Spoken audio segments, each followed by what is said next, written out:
कोई मुरली नहीं है जिसमें बाबा ने ये न कहा हो अपन को आत्मा समझ के बाप को याद करो।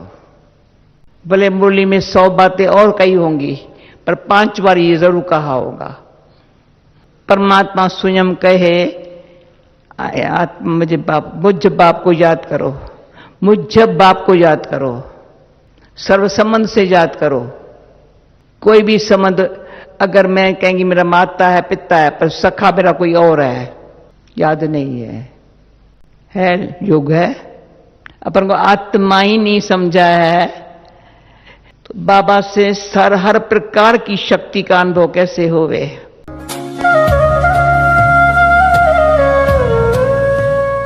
आपको श्री गोपाल नारसन का नमस्कार। डिवाइन मिरर हिंदी चैनल में आपका बहुत बहुत स्वागत है। आइए जान लेते हैं आज की कुछ खास चर्चित खबरें।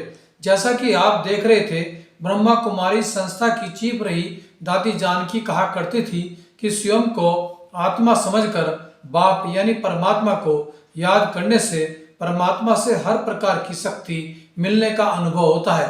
इसके लिए हम परमात्मा को किसी भी रूप में याद कर सकते हैं। 11 दिन की कड़ी मशक्कत एवं अंतर्राष्ट्रीय स्तर की राहत तकनीक का उपयोग करने के बाद उत्तराखंड की सिलक्यारा सुरंग में 11 दिनों से फंसे 41 श्रमिकों को सकुशल बाहर निकालने के लिए अब रेस्क्यू ऑपरेशन को सफलता मिल पाई है। राहत कर्मियों ने 800 mm का पाइप सुरंग में पहुंचाकर सभी श्रमिकों को सुरक्षित बाहर निकालने का मार्ग लगभग प्रशस्त कर लिया है। प्रधानमंत्री नरेंद्र मोदी, मुख्यमंत्री पुष्कर सिंह धामी ने भी रेस्क्यू ऑपरेशन पर संतोष व्यक्त किया है। जम्मू कश्मीर के राजौरी जिले में आज आतंकवादियों व सुरक्षा बलों के बीच हुई मुठभेड़ में भारतीय सेना के 2 कैप्टन स्तरीय अधिकारी समेत 4 जवान शहीद हो गए, जबकि 1 जवान गंभीर रूप से घायल है। सुरक्षा बल के जवानों ने 2 आतंकियों को घेर कर उनके साथ मुठभेड़ की। अभियान के दौरान लोगों को घरों में ही रहने की चेतावनी जारी की गई थी। T20 अंतर्राष्ट्रीय क्रिकेट मैच में अब टेस्ट कप्तान रोहित शर्मा के खेलने की संभावना नहीं है। रोहित ने अभी तक 148वीं T20 अंतर्राष्ट्रीय मैच खेले हैं, जिसमें उन्होंने 4 शतक से 3853 रन बनाए हैं। उन्होंने खुद T20 से दूर रहने की इच्छा व्यक्त की है। उत्तर प्रदेश के हरदोई में चलती स्कूटर से अचानक सांप निकलने से रेलवेगंज चौराहे पर हड़कंप मच गया। ईश्वरीपुरा निवासी विवेक के स्कूटर हैंडल में सांप छिपकर बैठा हुआ था, जिसे बाद में पकड़कर जंगल में छोड़ा गया। उत्तराखंड के चंपावत में राजकीय इंटर कॉलेज में पढ़ने के लिए बकोड़ा गांव के बच्चों को 12 किलोमीटर की दम फुला देने वाली चढ़ाई पार करके कॉलेज जाना पड़ता है। यानी कॉलेज जाने और आने में प्रतिदिन बच्चों को 24 किलोमीटर की चढ़ाई वाली पैदल यात्रा करनी पड़ती है, जिसके लिए बच्चों को सुबह 5 बजे घर से निकलना पड़ता है न पढ़ाई के लिए इतनी कठिन यात्रा, वो भी प्रतिदिन की। पीएनबी गुरुकुल नारसन में ग्राहकों के जमा 125 करोड़ रुपए के गबन का खुलासा हुआ है। मुख्य प्रबंधक द्वारा पुलिस में की गई शिकायत के आधार पर 4 नामजद व अन्य के अज्ञात के खिलाफ भी 1 करोड़ 18 लाख रुपए की हेराफेरी का आरोप लगाया गया है। पुलिस मामले की जांच कर रही है। एक जमाना था जब साइकिल की सवारी शाही सवारी हुआ करती थी। बच्चे बड़ी साइकिल से ही कैंची नुमा साइकिल चलाना सीखते थे और साइकिल सीखते हुए बार बार गिरना और फिर उठना, यही उनकी जिंदगी थी। इसी पर देखिए आज का हमारा यह प्रेरक वीडियो। हमारे ज़माने में साइकिल 3 चरणों में सीखी जाती थी। पहला चरण केची, दूसरा चरण डंडा व तीसरा चरण था गद्दी। तब साइकिल चलाना इतना आसान नहीं था, क्योंकि तब घर में साइकिल बस एक होती थी जिसे पापा ही चलाया करते थे। तब साइकिल की ऊंचाई 24 इंच हुआ करती थी, जो खड़े होने पर हमारे कंधे के बराबर आती थी। ऐसी साइकिल से गद्दी चलाना मुनासिब नहीं होता था। केची वो कला होती थी जहां हम साइकिल के फ्रेम में बने त्रिकोण के बीच घुसकर दोनों पैरों को दोनों पेंडल पर रखकर चलाते थे। और जब हम ऐसे चलाते थे तो अपना सीना तान कर टेढ़ा होकर हैंडल के पीछे से चेहरा बाहर निकाल लेते थे और टिन टिन करके घंटी इसलिए बजाते थे ताकि लोग भाग देख सके कि लड़का साइकिल दौड़ा रहा है। आज की पीढ़ी इस एडवेंचर से महरूम है। उन्हें नहीं पता कि 8-10 साल की उम्र में 24 इंच की साइकिल चलाना जहाज उड़ाने जैसा होता था। हमने ना जाने कितनी दफा अपने घुटने और मुंह तोड़वाए थे, और गजब की बात तो यह है कि तब दर्द भी नहीं होता था। गिरने के बाद चारों तरफ देखकर चुपचाप खड़े हो जाते थे, अपना निक्कर पोंछते हुए।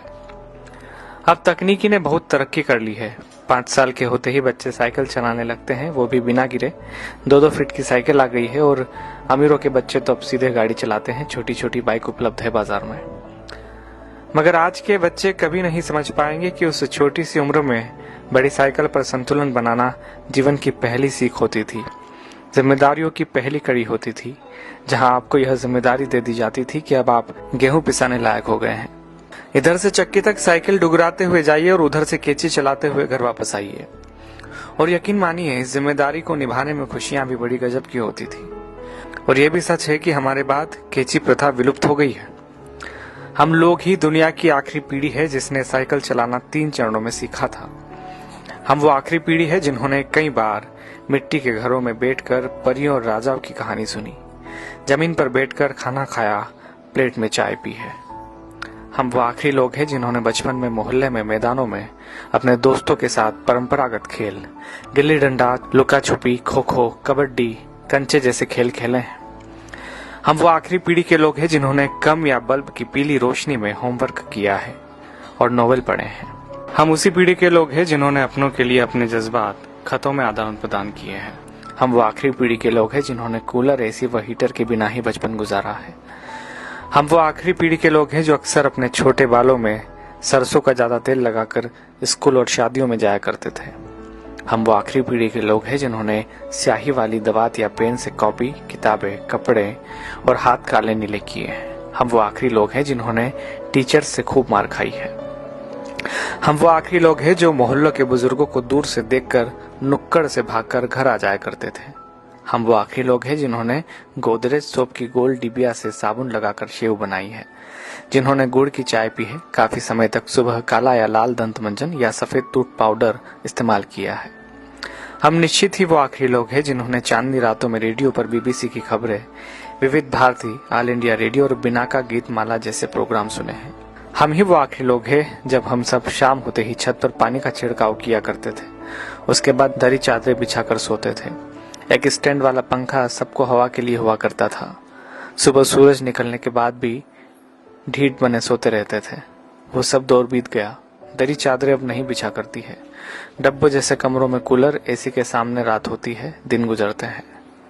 हम वो आखिरी पीढ़ी के लोग हैं जिन्होंने वो खूबसूरत रिश्तों और उनकी मिठास बांटने वाले लोग देखे हैं जो लगातार कम होते चले गए। अब तो लोग जितना पढ़ लिख रहे हैं उतना ही खुदगर्जी, अनिश्चितता, अकेलेपन व निराशा में खोते जा रहे हैं। हम ही वो खुशनसीब लोग हैं जिन्होंने रिश्तों की मिठास महसूस की है। हम एकमात्र वह पीढ़ी है जिसने अपने माँ बाप की बात हमेशा मानी है और बच्चों की भी मान रहे हैं। ये पोस्ट मेरे मित्र विभव त्रिवेदी ने मुझे भेजी। अच्छा लगा पढ़ के। मुझे लगा कि शायद इस पोस्ट को मैं अपनी आवाज में पिरो दूं। आई होप आपको पसंद आएगा। मैं कमलेश गढ़िया, मंदसौर।